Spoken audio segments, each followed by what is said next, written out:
listening to you a couple of nights ago, and you were talking to these people, and they were saying that Israel, the Jews, did not have the right to gain Israel from the Palestinians. And I was just saying, throughout history, the Jews have been persecuted, obviously from the Holocaust, and we were granted Israel as a result of this.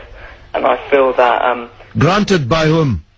We were granted from Britain and other countries granted us that. Well, what right did Britain have to grant you somebody else's country? Well, it's due because we lost 6 million people. No. I'm not arguing about that. I'm going to come on to that. But what right did Britain have to grant you somebody else's country? We had the right because we lost 6 million people and we did not have a home. Well, yeah, I'm going to ask you for a third time. What right did Britain have to grant you somebody else's country? Well, they didn't. Well, they were giving us the right because it was they were basically gave us because of the.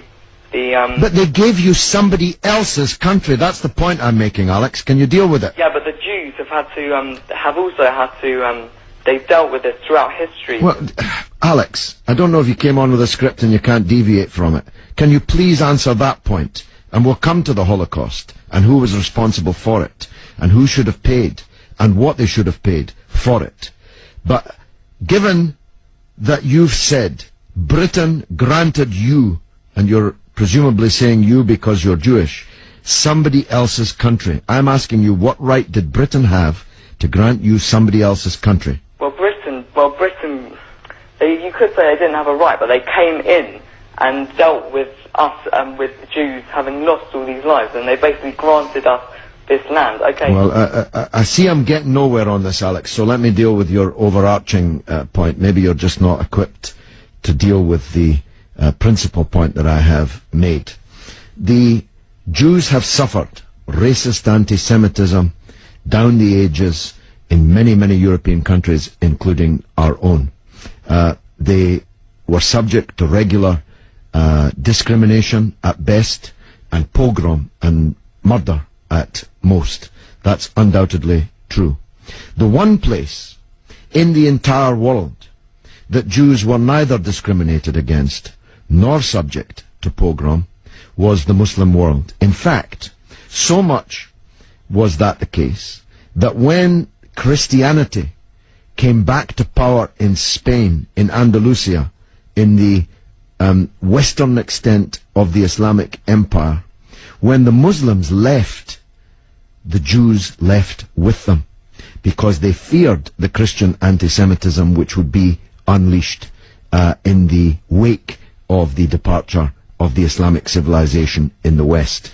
That's why so many Jews are to be found even today, and were to be found in profusion before the creation of the State of Israel, in countries like Morocco and along the North African coast, because under the protection of the Muslims, the Jews left Europe and went to live in North Africa.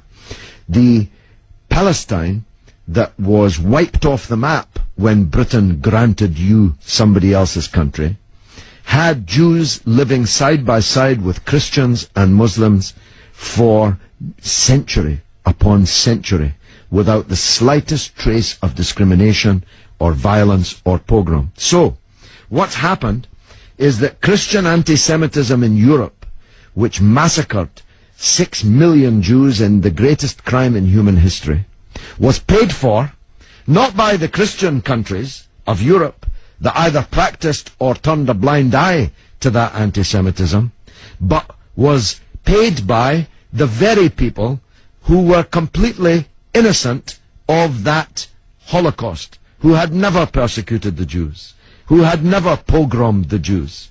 And that seems to me to add insult to the injury off the map, who were dispersed into exile, to make way for a Zionist idea which was granted to European Jews, because these were the first settlers, granted to European Jews by Britain. And as you have singularly failed, 4 times I asked you, to acknowledge that Britain had no right to give away somebody else's country, one country giving to a second people the land that actually belonged to a third people, It seems to me an all-round injustice, don't you think, Alex? Yeah, I agree that they didn't so much have the right, but they were stepping in after the Holocaust to grant it to the Jews. But it was It was long before the Holocaust that Britain stepped in. Britain stepped in 1917 with the Balfour Declaration made by the British Minister Balfour on our behalf to a group of atheistic Zionist Jews. I make the point about atheism because it's now claimed that this is some biblical land right, as if God was an estate agent. The men to whom Israel was promised were atheistic Jews. They were not only not speaking for all Jews, they represented at that time in 1917 a tiny proportion of the world's Jews. Most of the world's Jews supported communist or socialist parties and ideas at that time. The Zionists represented a tiny sliver of Jewish opinion at that time. Yet Balfour promised them the land which belonged to a third people, without consulting either the British or the world's Jews, and least of all, consulting the Palestinians. Okay, well...